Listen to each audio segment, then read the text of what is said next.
नमस्कार बच्चों, आज मैं आपकी टीचर बीए सेकेंड ईयर के बच्चों को आज का सिलेबस है बीए सेकेंड ईयर वालों का सुमित्रा नंदन पंत की कविता नौका विहार। जैसा कि मैथिली सर की गुप्त की कविताएं हो गई थी इसके पहले वाले वीडियो में और कामायनी का भी हो गया था। अब ये है आपका सुमित्रा नंदन पंत। तो आज के वीडियो में हम आपको बताएंगे इनकी कविता नौका विहार और इसमें पढ़ेंगे इनकी व्याख्या, नौका विहार की व्याख्या और थोड़ा सा परिचय लेंगे सुमित्रा नंदन पंत का, छायावादी कवि जिनके बारे में जानते हैं कि जो छायावाद के 4 स्तंभ थे। कौन कौन से स्तंभ हैं छायावादी युग के? जैसा कि आधुनिक काल आपका सिलेबस था, आधुनिक काल में आप लोग पढ़े होंगे भारतेंदु युग, द्विवेदी युग और छायावाद। सेकेंड ईयर वालों का तीन है युग पढ़ना है, एक आधुनिक काल में, एक भारतेंदु युग और दूसरा द्विवेदी युग छायावाद। फिर छायावाद में आपके कवि आते हैं ये सुमित्रा नंदन पंत। जैसा कि 4 स्तंभ में कौन कौन से हैं? प्रसाद, पंत, निराला और महादेवी वर्मा। जिसमें आज हम सुमित्रा नंदन पंत के बारे में जानेंगे कि जिनको प्रकृति का सुकुमार कवि कहा गया और छायावाद के स्तंभ भी कहा गया है। और सुमित्रा नंदन पंत की जो थोड़ा सा परिचय ले लिया जाए तो ये कहाँ के रहने वाले थे? तो उत्तराखंड के रहने वाले थे। आप जानते होंगे ये प्रकृति से तो बिल्कुल मिले जुले थे, इसलिए कहते हैं कि जो वे कोमल कल्पना के सुकुमार कवि हैं। और छायावाद का जब काव्य आंदोलन जब अपने चरम सीमा पर था उस समय हिंदी काव्य प्रेमियों में छायावाद का काव्य सबसे प्रिय कवि पंत जी थे। महाकवि दिनकर जी ने भी कहा है इनके लिए और इनका जो वर्णन किया है कि ये देखने में भी थोड़ा सा उसी टाइप में थे कि कोमल भावनाओं से। कहते पंत जी का जन्म 20 मई सन 1900 ईस्वी को अल्मोड़ा ज़िले के कौसानी नामक ग्राम में हुआ था। कब हुआ था? 20 मई सन 1900 को। और अल्मोड़ा ये कहाँ पड़ता है? उत्तराखंड में। और ये उनकी माता का नाम सरस्वती देवी और पिता का नाम पंडित गंगादत्त था। ये दुखद संयोग था कि पंत जी के जन्म के 6 घंटे बाद ही उन पर माँ की ममता का साया नहीं रहा, लेकिन किंतु ज्ञात अज्ञात रूप में माँ का ममत्व एवं प्रेम पंत जी के अंतस में सदैव भाव रूप में विद्यमान रहा। उन्हें ऐसा कभी नहीं लगा कि वो मातृहीन है, कभी न मन में आया मैं ना मातृहीन। जैसा कि इन्होंने अपनी कविताओं में भी इसका वर्णन किया था कि अपने 4 भाइयों 4 बहनों में पंत जी सबसे छोटे थे। उनके बचपन का नाम गोसाई दत्त पंत था, जिन्हें उन्होंने स्वयं परिवर्तित करके सुमित्रा नंदन पंत रखा था। अब देखिए, जब इनकी रचनाओं के बारे में कहिए या फिर इन्होंने खुद अपने के लिए कहा गया था कि ये सन 1900 से 1929 के बीच समय इलाहाबाद नगर में होते हुए सड़क पर आते जाते। अब मतलब कई लोगों ने अगर इनको कहा कि ये कैसे थे कि दुबले पतले थे और गोरे थे, सुंदर थे और घुंघराले बाल थे। पीछे से अगर इनको कोई देखता था तो ये ऐसे मतलब इनकी रचना इस तरीके से थी कि जैसे कोई सुंदर युवती है और इन्होंने मतलब कि जैसे अगर आपके मित्रों में कोई हिंदी काव्य साहित्य में रुचि रखने वाला है तो वो बताता है कि सुमित्रा नंदन पंत जी के रूप सौंदर्य का स्मरण करते हुए भी लोग बताते हैं कि वो ऐसे थे कि छोटा हल्का शरीर और चेहरे पर सौम्य शांति और जो रमणी और जो सचमुच ही देवताओं की शांति और सिर पर घने लहराते बाल जो सुंदर से सुंदर रमणी को भी सुंदर बना सकते हैं। पंत जी के दर्शन से उत्पन्न होने वाला प्रभाव रमणी को ही नारी दर्शन से उत्पन्न प्रभाव से मिलता जुलता था। बाल घुंघराले थे, थोड़े लंबे रहे होंगे तभी तो वो मतलब स्त्रियों की भांति दिखते थे। लेकिन थोड़ा सा सुमित्रा नंदन पंत की कुछ रचनाएं हो जाए, फिर इसके बाद आपकी कविता नौका विहार। तो उसमें ये प्रतापगढ़ में जब गए थे तो वहाँ का वर्णन है। काला कांकर राजभवन था, वहीं का इन्होंने वर्णन किया था कि ये मतलब इनके द्वारा पल्लव, बीड़ा, ग्रंथि और गुंजन की कुछ कविताएं 1919 से 1929 बीच के कालखंड की है। और इन्होंने कई रचनाएं की थी जैसे ज्योत्सना, युगांत, युगवाणी, ग्राम्या। आपके एक वीडियो था फाइनल ईयर में छायावाद में हमने सुमित्रा नंदन पंत का विस्तार से उनकी सारी रचनाएं और उनके बारे में मतलब वर्णित किया है। और उसमें देखिए सुमित्रा नंदन पंत की सारी रचनाएं हैं और उनका जो कृतित्व था उसका भी वर्णन किया गया कि उन्होंने चिदम्बरा पे उन्हें पुरस्कार मिला था। और बीड़ा थी, उच्छ्वास, पल्लव, बीड़ा, ग्रंथि, गुंजन, ज्योत्सना, युगांत, युगवाणी, पुरातन का अंत और नवयुग का निर्माण युगवाणी के आधार में सामग्री में था, ऐसा था। और स्वर्ण किरण, स्वर्ण धूलि, खादी के फूल, ऐसे कई रचनाएं थी जिसमें इनका मतलब वर्णन है। और किरण वीणा, गीत हंस, पक्षधर और ज्ञानपीठ पुरस्कार इन्हें चिदम्बरा काव्य कृति पर मिला था। चिदम्बरा पे, और इनको प्रकृति का सुकुमार कवि कहा गया। ये ध्यान दीजिएगा, प्रकृति का सुकुमार कवि, प्रकृति का सुकुमार कवि। आप कभी भी पंत जी के बारे में कहीं भी देखिएगा, पढ़ेंगे तो उसमें इनके बारे में ये ज़रूर लिखा रहेगा प्रकृति के सुकुमार कवि, और इनको चिदम्बरा पे ज्ञानपीठ पुरस्कार मिला था। ठीक है, अब आज हम नौका विहार की बात कर रहे हैं। तो ये कब गए थे नौका विहार में? तो इनका जो पंत जी थे, इनको प्रकृति प्रेम, अध्यात्म प्रेम, इस कविता के माध्यम से इन्होंने अध्यात्म के बारे में भी बताया है, प्रकृति के सुंदरता के बारे में भी वर्णित किया है। अब इसमें ये भी बताया गया है कि किस तरीके से, जैसा कि आपने देखा कि ये जाते हैं वहाँ नौका विहार, जो गुंजन में 1932 में थी, और वहाँ पे एक राजमहल था, जगह का नाम था प्रतापगढ़। जैसे नौका विहार में ये जो था, जगह का नाम था प्रतापगढ़। ये प्रतापगढ़ में थे, वहाँ गए थे। वहाँ पे एक राजभवन था, राजभवन काला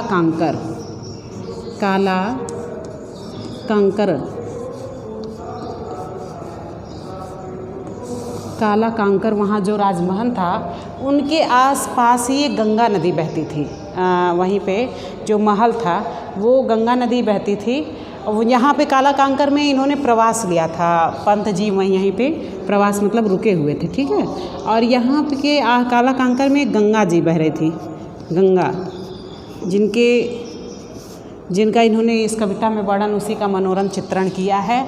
और वो गंगा जो बह रही थी, वो नौका विहार का इनको शौक़ था। सुमित्रा नंदन पंत को गंगा जी जो वहाँ पे बह रही थी, वहीं पे ये घूमने के लिए जाते हैं रात में।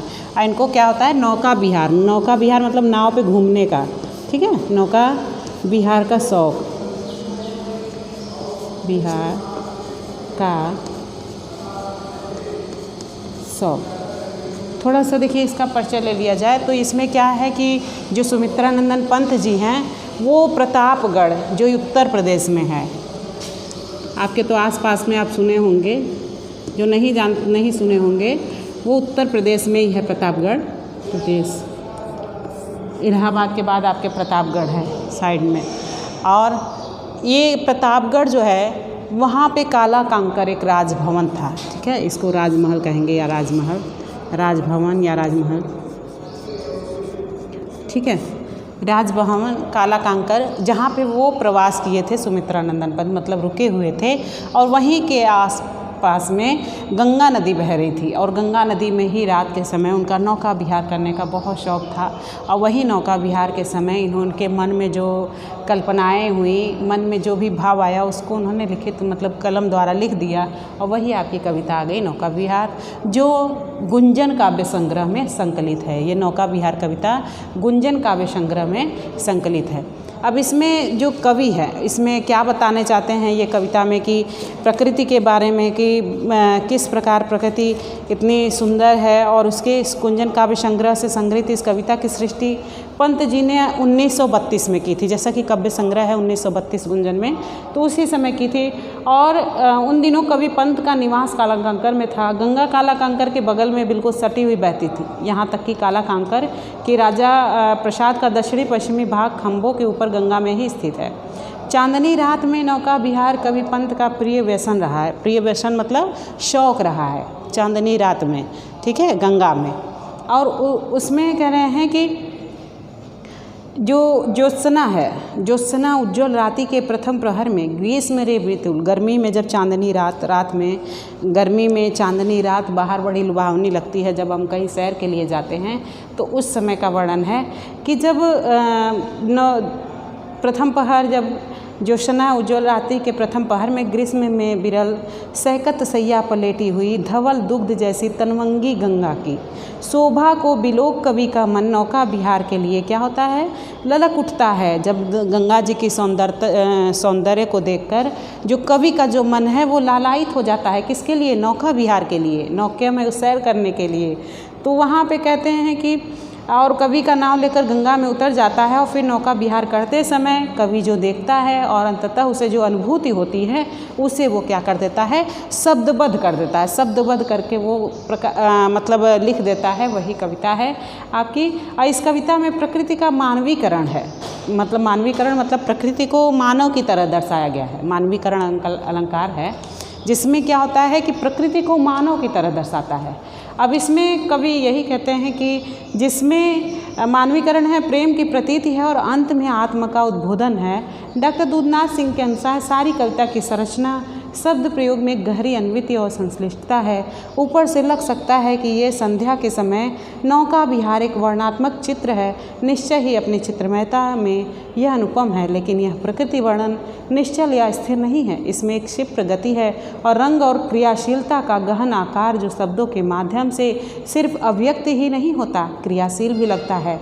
इस चित्रमयता के भीतर सर्वत्र प्रेम की एक विविध कोणों और कार्य गतियों वाली भंगिमा और अंतर कथन गुथा हुआ है। इस कविता के माध्यम से कवि ने अपने जो नौका विहार का वर्णन है, जो नाव पे जो घूमते हैं और वहाँ पे चांदनी रात में जो अनुभव करते हैं, जो सौंदर्य की अनुभूति उन्हें होती है। प्रकृति के तीन सौंदर्य, मतलब प्रकृति को उन्होंने 3 रूपों में वर्णित किया है।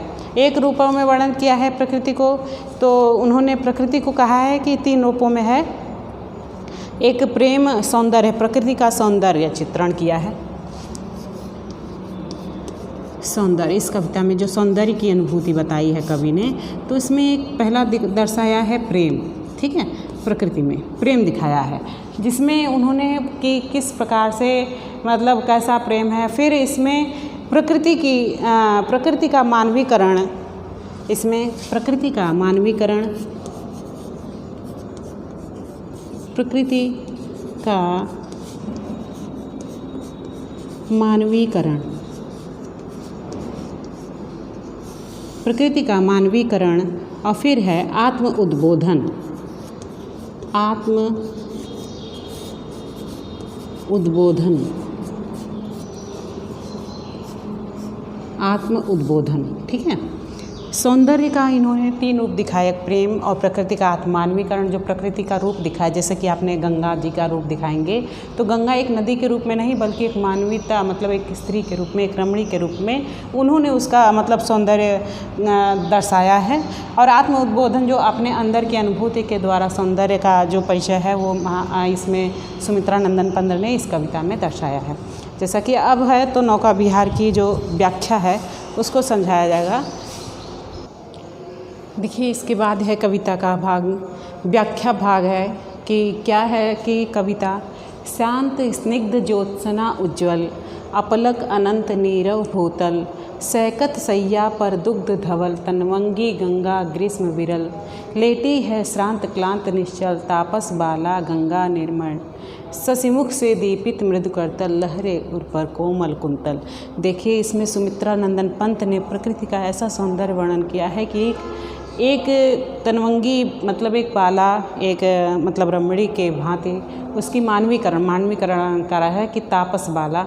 देखिए यहाँ पे थोड़ा सा इसका वर्णन कर रहे हैं कि शांत स्निग्ध, देखिए शांत स्निग्ध, इसमें क्या है कवि ने वर्णन किया है कि ये शांत मतलब कैसा है, प्रकृति का उस समय वर्णन कैसा है कि ये पंक्तियाँ शांत प्रवाहित गंगा का आकर्षक चित्र प्रस्तुत कर रही है कि किस प्रकार गंगा कैसा लग रहा है इस भांति। तो इसमें कहते कि शांत स्निग्ध मतलब शांत मतलब वातावरण कैसा था, रात चांदनी रात है, रात का समय है, उस समय गर्मी ऋतु ग्रीष्म ऋतु है, चांदनी रात है। और उस समय रात का समय जब कवि रात में गंगा जी को देखते हैं, वहाँ पे जो काला कंकर जगह थी जहाँ पे राजभवन, जहाँ पे सुमित्रा नंदन पंत रुके हुए थे, वहाँ से वो सौंदर्य वर्णन कर रहे हैं गंगा नदी का कि शांत स्निग्ध ज्योत्सना उज्ज्वल, वो कैसी लग रही है, शांत। शांत माने क्या होता है, बिल्कुल शांत। शांत को क्या बताना है आपको, शांत। स्निग्ध माने होता है कोमल, ये जैसे स्निग्ध है तो स्निग्ध का अर्थ होगा कोमल, कोमल। स्निग्ध, ज्योत्सना होता है चांदनी, ज्योत्सना का अर्थ है चांदनी,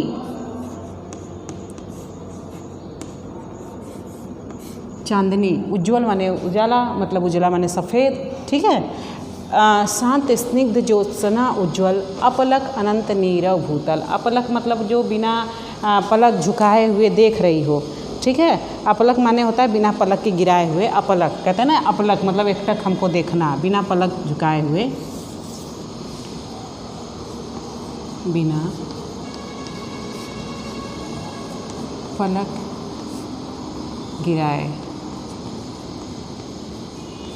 गिराए हुए, ठीक है। बिना अपलक अनंत नीरव भूतल। अनंत माने होता है आकाश जो बिल्कुल अनंत है, शांत है। नीरव माने होता है नीरव जो भूतल, मतलब कैसा लग रहा है, नीरव सुनसान, नीरव जिसमें कोई नहीं है, शांत का एक तरीके से कह लीजिए कि शांत भूतल, मतलब कि उस समय शांत था, ठीक है। नीरव अनंत जो आकाश है वो कैसा है, एकदम नीरव भूतल की तरफ कैसे अपलक एकटक देख रहा है, किसको, सुनसान धरती को। ये आकाश जो है अनंत अपलक मतलब बिना पलक गिराए, नीरव भूतल मतलब शांत जो भूतल था, नीरव जहाँ पे सुनसान था, उस भूतल को, उस पृथ्वी को क्या कर रहा है, देख रहा है बिना पलक झुकाए। सैकत सैया पर दुग्ध धवल। सैकत माने होता है बालू, सैकत सैया पर दुग्ध धवल। ये सैकत होता है, सैकत का कई जगह प्रयोग होगा। सैकत का अर्थ होगा बालू, ठीक है। सैकत सैया, सैया माने सोना जिस पे बिस्तर, बालू का वो क्या है, बिस्तर है उसका। पर दुग्ध धवल, दुग्ध धवल माने होता है दुग्ध, दुग्ध माने सफ़ेद, ठीक है, सफ़ेद से भी उज्ज्वल। धवल तनवंगी माने होता है छिणका या पतली दुबली स्त्री की तनवंगी, तनवंगी माने, और निश्चल माने होता है यहाँ पे कि तनवंगी गंगा, इसमें तनवंगी होगा जो छिड़काए या कमज़ोर या पतली दुबली, ठीक है, छिड़काए कहते हैं, या पतली दुबली काया वाली स्त्री। सैकत सैया पर दुग्ध धवल तनवंगी गंगा ग्रीष्म विरल। और गंगा जो कैसी है, छिड़काए है, पतली दुबली है, और कैसे दुग्ध धवल मतलब उज्जवल भांति सैया पर, मतलब सैया पर, किसकी सैया पर, बालू की सैया पे ऐसे गंगा नदी जैसे पतली दुबली ग्रीष्म से व्याकुल होकर, गर्मी से विरल मतलब व्याकुल होकर, उसका शरीर कैसा है, पतला दुबला है, छरहरा है, और वो दुग्ध धवल की तरह चांदनी रात में वो वैसे दुग्ध धवल की तरह लेटी है, श्रांत क्लांत निश्चल। और लेटी है कैसी है, शांत लेटी हुई है, मौन अवस्था में वो शांत होकर लेटी हुई है। कि क्लांत माने होता है कि थकी हुई, और निश्चल माने होता है, निश्चल मतलब थकी हुई, निश्चल होके, क्लांत थकी हुई, इसका होगा थकी हुई, क्लांत निश्चल तापस बाला। ये देखिए तापस बाला मतलब ये तपस्वी बाला की भांति। यहाँ पे कवि ने मानवीकरण अलंकार का प्रयोग किया है। मानवीकरण अलंकार यहाँ पे होगा, ठीक है। मानवीकरण यहाँ पे बताया ना कि प्रकृति का प्रेम एक मानवीकरण से दर्शाया है कवि ने। तो यहाँ पे तापस बाला गंगा निर्मल और शशिमुख से दीपित मुख तक करतल। यहाँ पे गंगा जो निर्मल है, जो गंगा निर्मल है, सॉरी यहाँ पे निर्मल हो गया, निर्मल गंगा जो निर्मल तापस बाला की भांति, जिसका शशि माने होता है चंद्रमा, मुख कैसा है, चंद्रमा मुख से दीपित मृदुत करतल माने होता है हथेली, करतल माने होता है गंगा निर्मल शशिमुख से दीपित मृद करतल माने होता है हथेली।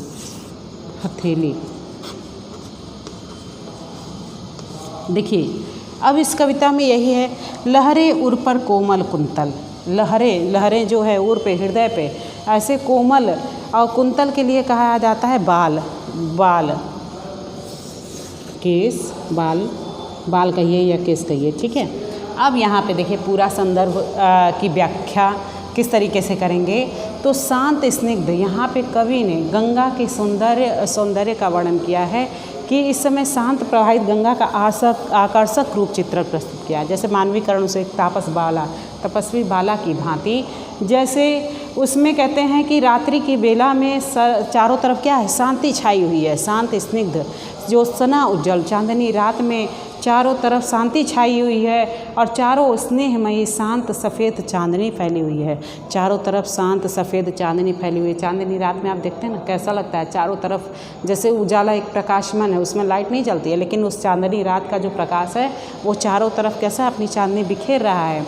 और कह रहे हैं कि उस समय जो अनंत आकाश अपने नेत्रों से निष्पलक मतलब बिना पलक झपकाए ये जो जैसा इस समय चांदनी रात में वर्णन हो रहा है, उसमें जो अनंत आकाश है वो बिना पलक झपकाए नीरव भूतल को क्या कर रहा है, निहार रहा है। उस शांत वातावरण कहते हैं कि उस तल को देख रहा है। ये शांत धरती जो है, जो नीरव शांत धरती है, उसको क्या कर रहा है, बिना पलक झुकाए हुए देख रहा है।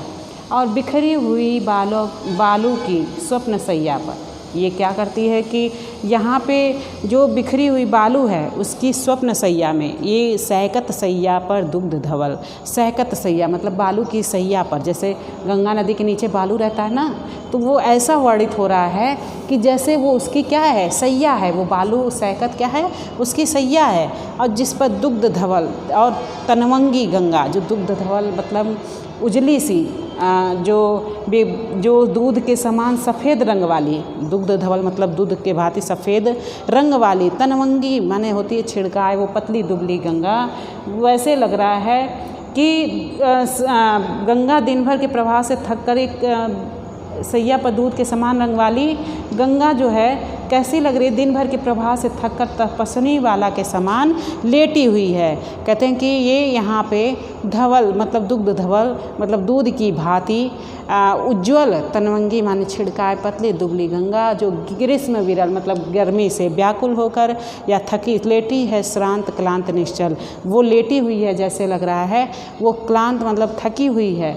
वो इस प्रकार वो क्या है, वो लेटी हुई है इस तापस बाला के समान पतली दुबली, अर्थात ग्रीष्म के प्रचंड वेग के कारण इसकी धारा क्या हो गई है, पतली हो गई है। ग्रीष्म विरल के कारण इसकी धारा जो है वो क्या हो गई है, पतली हो गई है।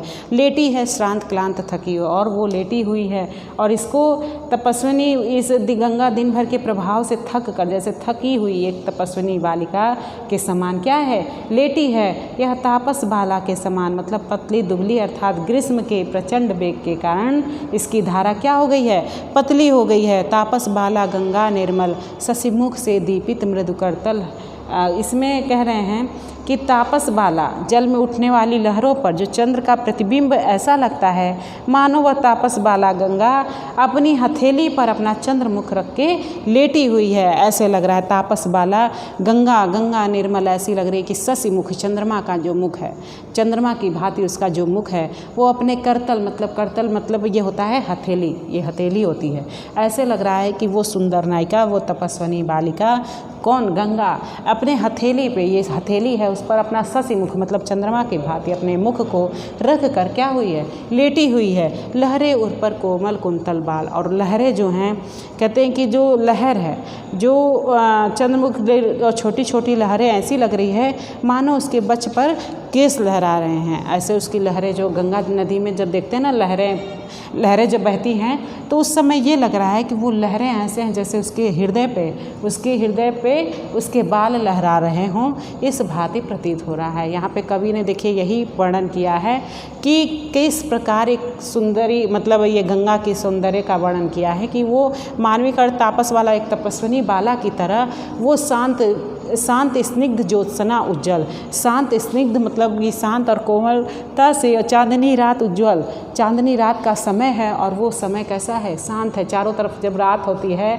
जब शाम के बाद रात होती है, सब लोग सो जाते हैं तो उस समय बाहर का वातावरण कैसा आता है, बिल्कुल शांत लगता है। तो उसी समय का वर्णन है गंगा जी के नदी का, गंगा की सौंदर्यता का, जहाँ पे सुमित्रा नंदन पंत कालाकांकर में इस चीज़ को अनुभव करते हैं। और वो नायक तभी उनका मन क्या होता है, रोमांचित हो जाता है नायक की सैर करने के लिए। अपलक अनंत नीरव भूतल, और उस समय जैसे लगता है आकाश जो क्या है उसको निहार रहा है, किसको, धरती को। अपलक मतलब टकटकी लगाकर, और सहकत सैया पर दुग्ध धवल, और बालू की जो सैया है, बालू की सैया बनाकर तनवंगी गंगा जो पतली दुबली गंगा है जो गर्मी से व्याकुल हो गई है, और वो शांत और थकी हुई निश्चिंत होके सोई हुई है।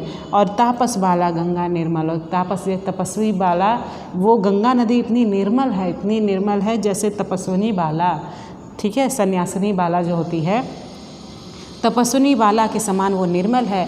और वो शशिमुख से दीपित मृदु करतल, हथेली, करतल माने होता है हथेली, और वो जो शशिमुख है ऐसे लेटी हुई है, उसकी सुंदरता ऐसे मालूम पड़ रही है कोई जैसे गंगा अपने मतलब शशिमुख मतलब अपना चंद्रमा के प्रति चंद्रमा जैसा मुख अपनी हथेली पे रख कर आराम से क्या हो गई है, लेट गई है, थकी हुई लहरें उर पर कोमल कुंतल, और लहरें ऐसे हिल रही हैं जैसे लग रहा है उसके जो बाल हैं, उसके केस जो हैं उसके हृदय पर उड़ रहे हैं, उसके वक्ष के चारों तरफ घूम रहे हैं, ऐसा वर्णन करते हैं। फिर इसमें देखिए अब बताते हैं आपको संदर्भ, प्रसंग और व्याख्या। संदर्भ किसे कहते हैं, प्रसंग किसे कहते हैं और व्याख्या किसे कहते हैं। अब इसके बाद है इसकी व्याख्या इस कविता की कि शांत स्निग्ध वाला और ये नौका विहार, जो नौका विहार में जो गुंजन से लिया गया है, अब इसकी व्याख्या कैसे करते हैं। जैसे आता नहीं प्रश्न फर्स्ट पेपर जो होगा आपका इसमें संदर्भ सहित व्याख्या लिखने के लिए आएगा। अब संदर्भ किसे कहते हैं, व्याख्या किसे कहते हैं, प्रसंग किसे कहते हैं, थोड़ा सा इसकी चर्चा कर लिया जाए कि कैसे कहते हैं और फिर लिखते हैं, इसको कैसे लिखेंगे। ठीक है, संदर्भ में जो होता है, संदर्भ आता है संदर्भ, ठीक है, ऐसे करके लिखते हैं ना संदर्भ, फिर प्रसंग और व्याख्या। अब संदर्भ, प्रसंग, व्याख्या, इसमें क्या करते हैं कि संदर्भ में क्या लिखते हैं कि ये कविता कहाँ से आई है, कहाँ से मतलब लिया गया, किसने लिखा है। क्वेश्चन यही बनता है ना, जब हम पेपर दिखाते हैं, पेपर कोई हमारा चेक करता है तो वो यही पूछता है कि ये या कोई कविता हम पढ़ते हैं तो ये किसने लिखी है भाई, ये कविता किसकी है। तो इसमें प्रश्न ये कहाँ से आई है, ऐसा करके प्रश्न आता है कि इसको कौन लिखा, कहाँ से ली गई है। ठीक है, ये संदर्भ में लिखेंगे। तो संदर्भ में हम यहाँ क्या लिखेंगे, तो प्रस्तुत पद्यांश या प्रस्तुत पद्य। ठीक है, प्रस्तुत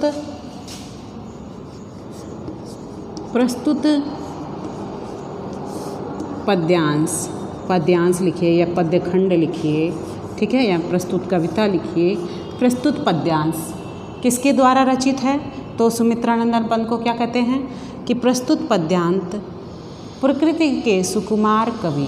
ठीक है, उनकी या प्रस्तुत पद्यांश नौका विहार या किससे लिया गया है, तो इसमें कहेंगे प्रस्तुत पद्यांत प्रकृति के सुकुमार कवि। प्रकृति के सुकुमार कवि हैं, कौन हैं, प्रकृति के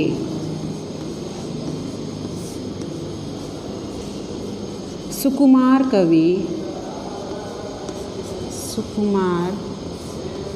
कवि, या फिर ये भी लिख सकते हैं कि छायावादी कवि या छायावादी के प्रमुख स्तंभ। ठीक है, छायावादी कवि, छायावादी कवि सुमित्रानंदन पंत द्वारा रचित। सुमित्रानंदन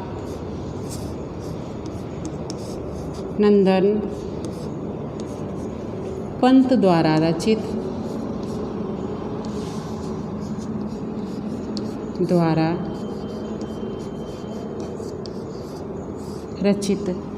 नौका विहार कविता से ली गई है। या फिर ये भी लिख सकते हैं कि ये नौका विहार कविता से ली गई है, या फिर ये भी कह सकते हैं कि गुंजन काव्य संग्रह के नौका विहार कविता से ली गई है। ठीक है, ये आपका हो गया आपका संदर्भ। प्रस्तुत पद्यांश प्रकृति के सुकुमार कवि या लिखिए, या फिर छायावादी कवि, या तो छायावादी के प्रमुख स्तंभ सुमित्रानंदन पंत द्वारा रचित गुंजन काव्य संग्रह के नौका विहार कविता से ली गई है। यहाँ पे आपका हो गया संदर्भ। अब प्रसंग में क्या लिखा जाता है, तो प्रसंग में क्या लिखा जाता है कि प्रसंग में कहते हैं ना कि जैसे ये कहाँ से आई, किसने लिखा है इसको, ये संदर्भ में प्रश्न बनता है। और प्रसंग में क्या होगा कि प्रसंग में कहेंगे कि ये कहाँ से, मतलब इसमें कवि कहना क्या चाहता है। ठीक है, कहना क्या चाहता है कवि, प्रसंग में कहेंगे कि जो ये कविता है इसमें कवि क्या कहना चाहता है, क्या बताना चाहता है, किसके बारे में चर्चा करना चाहता है, तो उसका प्रसंग में वर्णन करेंगे। तो प्रसंग में यहाँ पे क्या होगा कि यहाँ पे कवि जो है गंगा के जो ये पंक्तियाँ हैं ये गंगा के आकर्षक रूप को प्रस्तुत करती हैं, या चांदनी रात में गंगा के किनारे को या गंगा के आकर्षित रूप को, ये जो पंक्तियाँ हैं इसमें गंगा के आकर्षित, यही कहेंगे गंगा के आकर्षण के बारे में बताया गया है। ठीक है,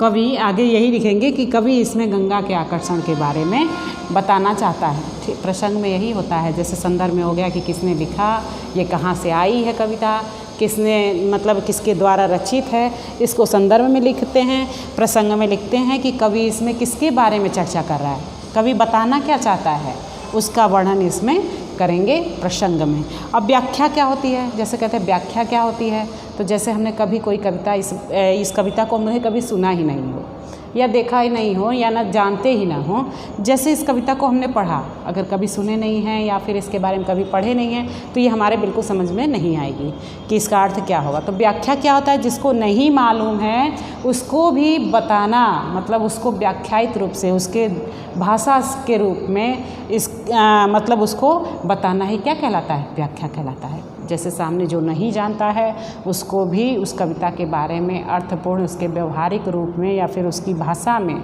उसको समझाना ही क्या कहलाता है, व्याख्या कहलाता है। यहाँ पे कविता की व्याख्या हो गई। संदर्भ, प्रसंग और व्याख्या, आप समझ गए कि संदर्भ, प्रसंग, व्याख्या करना है। अब व्याख्या के नीचे फिर क्या लिख देते हैं, काव्य सौंदर्य।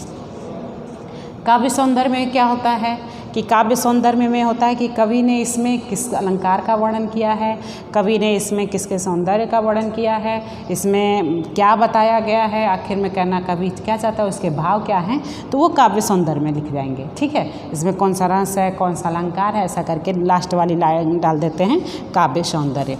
अगर इतना हो गया तो आपका कंप्लीट, आप जानते हैं कि बचपन से ही आप इसका अगर पेपर देते आए हैं संदर्भ सहित व्याख्या क्या, तो ये सबसे ज़्यादा मार्क्स का यही क्वेश्चन रहता है। आप देखेंगे, ध्यान दीजिएगा कि 7-8 नंबर का, बाकी 5 नंबर या 8 नंबर का होगा, या तो बहुत लंबा विवरण होगा, लेकिन ये संदर्भ सहित व्याख्या आपका कम समय जगह में लिखना होता है, कम समय में लिखना होता है और नंबर भी इसके ज़्यादा होते हैं। आप देखें कि नहीं, बस आपका संदर्भ पता होना चाहिए। व्याख्या तो आप अगर पढ़े होंगे तो तुरंत बना लेंगे, अगर नहीं पढ़े हैं तो कभी कभी समझ में नहीं आता है कि स्निग्ध माने क्या होता है, करतल माने क्या होता है, कुंतल माने क्या होता है, तो उसको अपनी भाषा में बताना, उसको उसकी भाषा में बताना ही क्या कहलाता है, व्याख्या कहलाता है। संदर्भ कहलाता है कि ये कहाँ से ली गई है, कौन इसको लिखा है। प्रसंग होता है कि ये किसके बारे में लिखा गया है, इसमें कवि क्या कहना चाहता है, उसको प्रसंग कहेंगे। अब व्याख्या उसका मतलब आपके व्यवहारिक रूप में उसको प्रस्तुत करना, उसको अर्थपूर्ण ढंग से आपको समझाना। आप उसके बारे में कुछ नहीं जानते हैं, आपको अर्थपूर्ण रूप से व्याख्यायित करके आपकी भाषा में समझाना ही क्या कहलाता है, व्याख्या कहलाता है। आपका यहाँ पे ऐसे हो गया संदर्भ सहित व्याख्या लिखना। अब आगे की